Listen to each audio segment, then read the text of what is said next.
부활 증인 폭삭 소가수다. 오늘 우리가 함께 나눌 말씀의 제목입니다.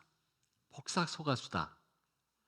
이제는 국민 드라마 제목으로 널리 알려졌지만 처음 이 말을 들었을 때 저는 적잖은 충격을 받았습니다. 처음엔 완전히 속았다는 뜻인 줄 알았습니다. 믿었는데 배신당한 느낌, 기대했는데 무너진 감정, 그런 절망이 담긴 말처럼 들렸습니다. 그런데 알고 보니 제주 방언으로는 정말 수고하셨습니다라는 따뜻한 인사였습니다. 같은 말인데 전혀 다른 뜻, 다른 뉘앙스, 다른 분위기였습니다. 이 낯섦과 반전이 제게 오히려 깊은 인상이 되었습니다. 그리고 말씀을 준비하며 폭삭 소가수다, 이 말의 첫 느낌과 뉘앙스가 자꾸만 부활의 증인들과 겹쳐졌습니다. 왜냐하면 부활이라는 사건은 처음엔 제자들에게조차 속임수처럼 들렸기 때문입니다. 예수님 당시 유대인들은 메시아가 죽을 수 있다는 것 자체를 상상할 수가 없습니다. 전혀 생각할 수 없는 것입니다. 설사 부활이 있다고 해도 그건 마지막 날에 모든 의인이 함께 살아나는 집단적 사건이라고 여겼지, 메시아가 홀로 죽고 홀로 다시 살아나는 그런 일은 꿈에도 생각하지 못했습니다. 제자들도 마찬가지였습니다. 그래서 예수님이 십자가에 달려 돌아가셨을 때에 그들의 기대와 믿음도 함께 무너졌습니다.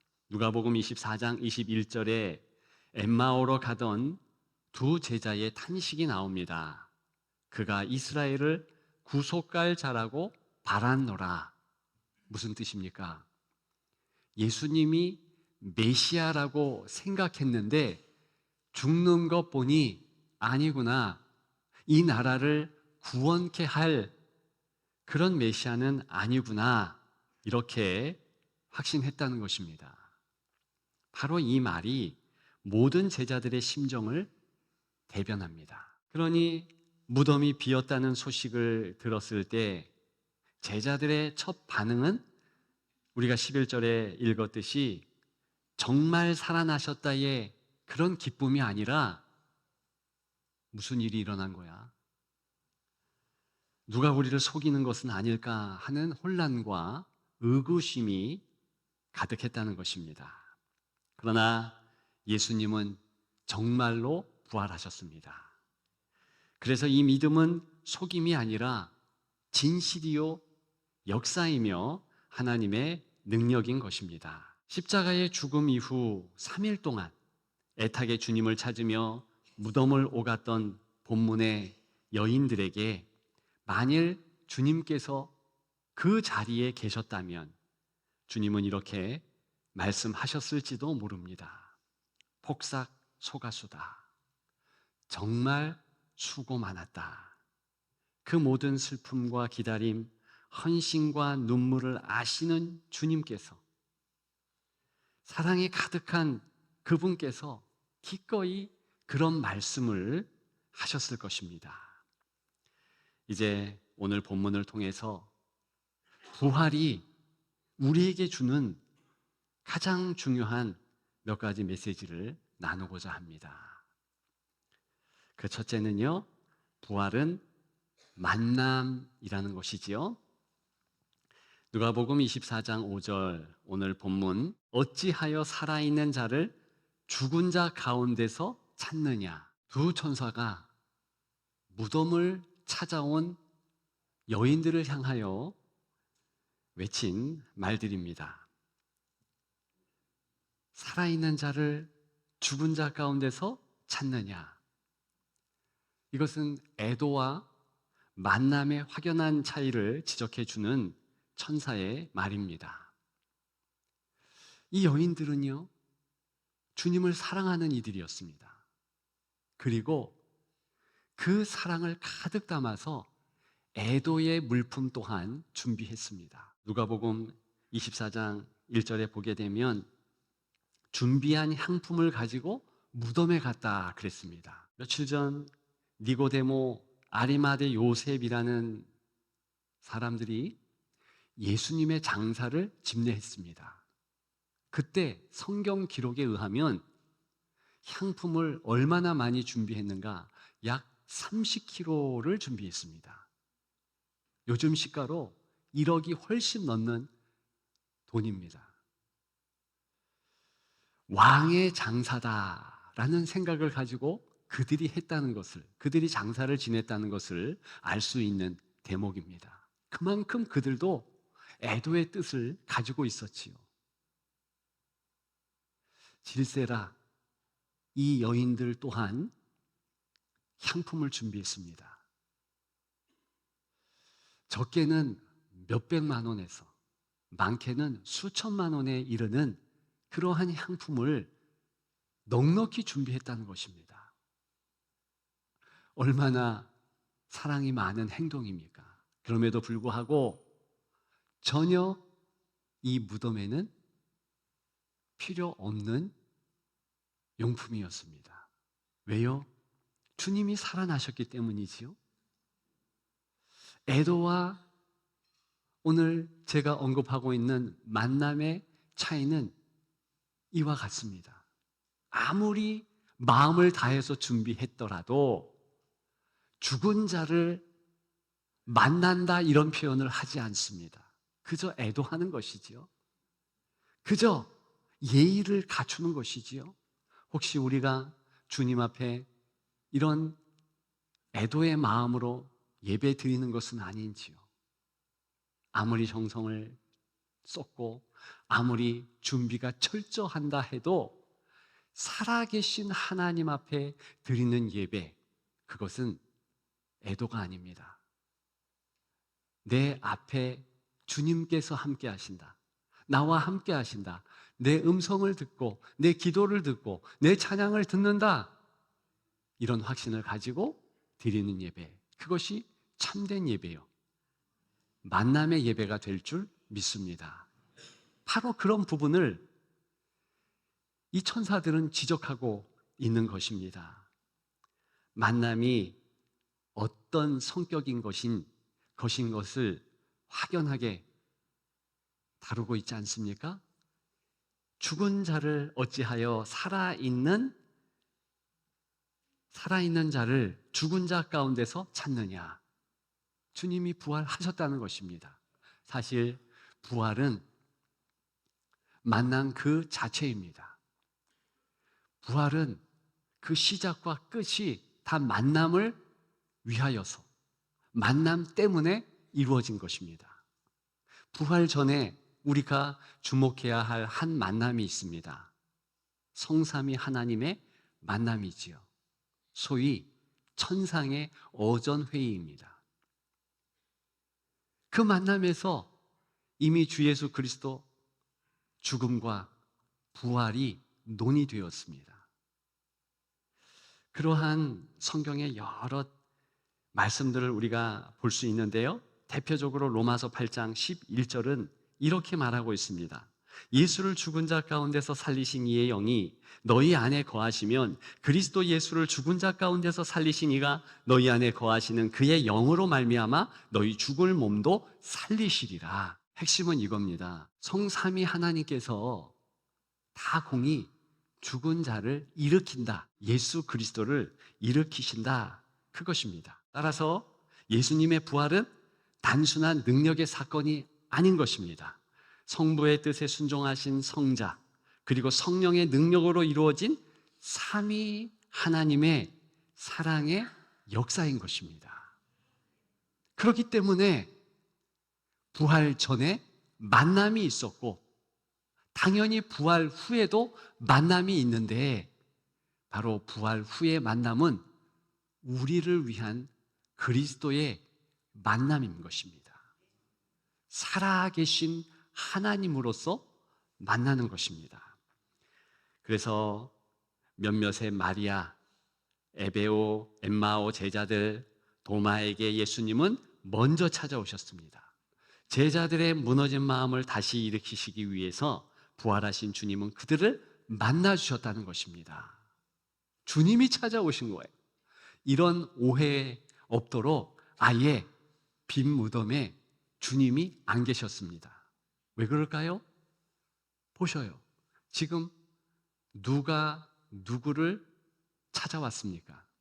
여인들이 예수님을 찾아왔어요. 그런데 죽은 예수라 생각하며 찾아왔습니다. 그때 주님이 계시지 않았어요. 그러면서 천사를 통해서 확실한 부활의 의미를 선포케 했습니다. 산자의 만남이 부활이다. 그러면 이제 살아계신 주 예수 그리스도께서 여인들을 찾고 제자들을 찾고 저와 여러분들을 찾을 시간이 온 거 아니겠습니까? 맞습니다. 그래서 성경에 보면 예수님께서 제자를 찾아가세요. 예수님께서 여인을 찾아가세요. 이 부분 오해 없으시기를 바랍니다. 우리가 찾는 것이 아니고 예수님이 살아계심으로 찾아오셨다. 여러분들이 아무리 많은 헌물, 아무리 많은 것을 주님을 생각하며 준비했다 쳐도 살아계신 주님께서 바로 지금 여기에 함께 하시고 그 예배를 받아주시고 여러분들의 찬양을 들어주시고 영광 흠양하신다라는 것을 잊는다면 그러면 그 노력 아무것도 아닐 수 있습니다. 우리 이것을 기억하십시다. 그래서 주님께서 나에게 찾아오셔서 나와 교제하시고 나와의 만남을 그토록 원하신다라는 것입니다. 내가 문 밖에 서서 두드리노니 믿지 않는 자를 문 밖에 서서 두드리며 그런 모습이 아닌 것입니다. 성도의 마음의 문 밖에 서서 초청하는 겁니다. 그 주님을 우리가 영접하면 그와 더불어 먹고 주님이 우리와 더불어 먹는다 했습니다. 이것이 부활 만남의 특징입니다. 살아계신 주님께서 살아있는 여러분들과 항상 교제하도록 우리의 마음을 활짝 열고 그분의 임재와 그분의 함께함을 감사하며 기뻐하는 여러분들 되시기를 주님의 이름으로 축복합니다. 두 번째, 부활은 하나됨이지요. 24장 4절입니다. 그가 살아나셨느니라 여기 계시지 아니하니라. 이 두 천사가 여인들에게 선포한 내용입니다. 이 말은 단순히 여기 없다는 부재의 의미를 넘어섭니다. 더 이상 무덤이 그분의 자리가 아니라는 선언이지요. 예수님은 부활하심으로 더 이상 특정 장소에 머물지 않으십니다. 묶임 바 되지 않습니다. 예루살렘이나 갈릴리 한복판에서만 만날 수 있는 분이 아니라 모든 곳, 모든 시간, 모든 사람들과 함께 하시는 주님이 되셨습니다. 이제 부활하신 주님은 제자들만이 아니라 여인들과도 함께 계시고요. 유대인들뿐만이 아니라 이방인들과도 함께 하시며 갈릴리뿐만이 아니라 지금 이 자리에도 함께 하십니다. 하나됨의 복음이 시작된 것을 이 천사들은 선포한 것입니다. 예수님의 죽음은 인간의 죄로 인해 끊어진 관계의 종착역이었지만 예수님의 부활은 그 모든 단절을 회복시키는 하나님의 시작인 것입니다. 실제로 부활 사건 이후 제자들은 함께 모이기 시작했습니다. 두렵고 떨려서 다 사방팔방 흩어졌는데 다시 모이기 시작했다는 것입니다. 여인들, 제자들, 의심하던 도마, 실망한 엠마오의 두 제자까지 모두 한 주님 안에서 다시 하나로 모일 수 있었습니다. 오늘 본문에도 비록 여전히 의심의 눈초리로 여인들을 맞이했지만 이 여인들은요 개의치 않고 빈 무덤이더라, 예수 부활하셨다 이렇게 증언했습니다. 제자들도 이제 곧 주님을 만날 것입니다. 그래서 그들이 다 같이 한 마음 한 뜻으로 예배를 드릴 것입니다. 이것이 바로 인생에게 있는 하나님의 은혜의 서광입니다. 부활의 주님만 만나면 아무리 힘들고 어려운 분열된 가족이라 할지라도 하나가 됩니다. 교회도 그렇습니다. 민족도 그렇습니다. 열방도 그렇습니다. 모든 공동체가 하나 되는 은혜가 있게 되는 것입니다. 가정 안에서, 교회 안에서 깨어진 관계 때문에 힘들고 어려운 그런 분들이 있다면 부활의 주님을 다시 한번 만나십시오. 그리고 그 부활의 주님이 내 가정과 이 깨어진 관계 가운데 계시기를 소망하십시오. 그러면 반드시 치유될 줄 믿습니다. 이런 진리를 확인케 하는 이야기들이 참 많은데 그 가운데 한 이야기가 있습니다. 1994년 루안다 대학살 당시에 일어났던 일이지요. 당시에 많은 이들이 죽었습니다. 정치적인 혼란이 없어야 되는데 그렇게 정치적으로 어려우면 힘없고 백없는 이들이 죽지 않습니까? 르완다가 그랬다는 것입니다. 마리아 이자 기리자라는 사람이요, 남편과 자녀 9 중 6을 가까운 이웃들에게 잃어버립니다. 그 이웃들이 죽인 거예요.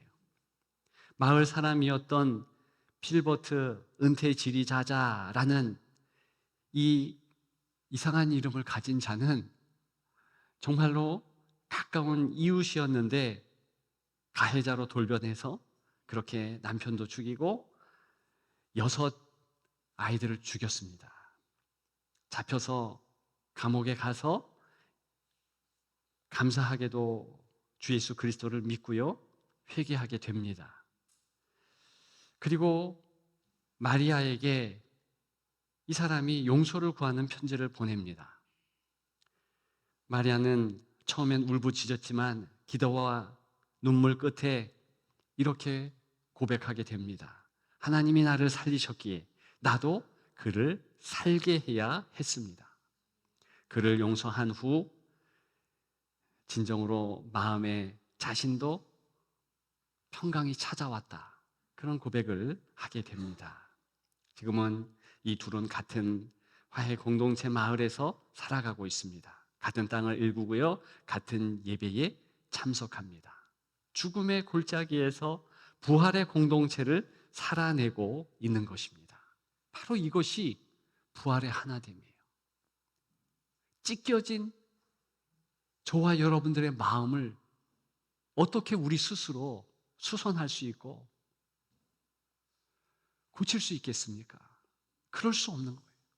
주 예수 그리스도가 우리를 고쳐주실 수 있고 깨어진 그런 관계의 모든 어려움들을 다 주님께서 회복하실 수 있는 것입니다. 그 부활의 은혜가 여러분들에게 있기를 주님의 이름으로 축복합니다. 마지막 3번째로 이 부활은 부요함이지요. 누가복음 24장 12절 오늘 본문을 보게 되면 베드로는 달려가서 무덤을 보고 놀랍게 여기며 집으로 돌아가니라 그랬습니다. 베드로가, 다른 제자들은 믿을 수가 없다 그럴 때 빈 무덤을 향하여 쏜살같이 달려갔습니다. 역시 무덤이 비어 있었지요. 남은 것은 세마포 그 옷뿐이었지요. 그러나 그 앞에서 베드로는 설명할 수 없는 놀라움과 기대를 품고 집으로 돌아가게 됩니다. 자신의 실패를 기억하는 자리에서 그는 다시 시작할 수 있다는 하나님의 암시를 느꼈다는 것입니다. 무덤과 그 십자가 골고다 언덕은 어떤 곳입니까? 가보고 싶지 않은 실패 자리 아닙니까? 적어도 베드로는 주님 보기에 너무 죄송하고 자기 자신 너무 실망스러워서 그런 장소 안 가고 싶었을 것입니다. 그런데요, 그 빈무덤을 보며 하나님께서 회복해 하신다, 부활케 하신다, 이런 소망이 정말 마음에 싹터타는 것입니다. 그래서 놀랍게 여긴다라는 이 말은요, 실제로 마음이 바뀌었다는 뜻입니다. 부정적인 것에서 긍정적인 것으로 움츠렸던 상황에서 이제 움츠림을 깨며 활개를 치는 그런 의미를 담고 있는 것입니다. 따라서 부활은 텅 빈 것 같지만 가장 가득 찬 은혜를 가지고 옵니다. 예수님이 부활하심으로 무너진 삶의 자리도 다시 소생할 수 있게 하는 것입니다. 도대체 베드로는 아직 주님을 만난 것이 아닙니다. 그런데 부활의 소식 자체가 얼마나 그의 마음과 삶을 움직였습니까? 이것이 부활의 능력입니다. 우리는 때로 살아있어도 기쁨 없이, 의미 없이, 감각 없이 살아갈 때가 많습니다. 그런 우리에게 주님은 말씀하시지요. 내가 왔다. 네가 다시 살게 하려고 내가 왔다. 죽어있던 감정, 무너진 기대, 굳은 마음 속에 부활의 생명이 다시 들어올 때 우리는 살아있는 삶을 다시 누리게 되는 것입니다. 이것이 바로 부활의 부요함입니다. 절망 같았던 자리에 다시 피어오르는 생명, 아무것도 없는 듯 하지만 하나님의 약속으로 가득한 자리, 부활은 지금도 우리 안에 그렇게 역사하는 것입니다. 이제 말씀을 마치려고 합니다. 오늘 우리는 다시 부활 앞에 섰습니다. 거짓이 아닌 진실을 따라 속임이 아닌 진리를 붙들며 살아온 여러분들에게 주님은 이렇게 말씀하십니다. 복삭 속았수다. 정말 수고 많았다. 이제 우리는 또 부활을 살아내야 할 시간입니다. 죽음을 넘는 생명의 길, 흩어진 마음을 잇는 하나됨의 길, 그리고 빈 무덤을 지나 부요함에 이르는 바로 그 길, 우리는 부활의 증인인 것입니다. 그렇게 부활의 증인으로 승리하시기를 주님의 이름으로 축복합니다.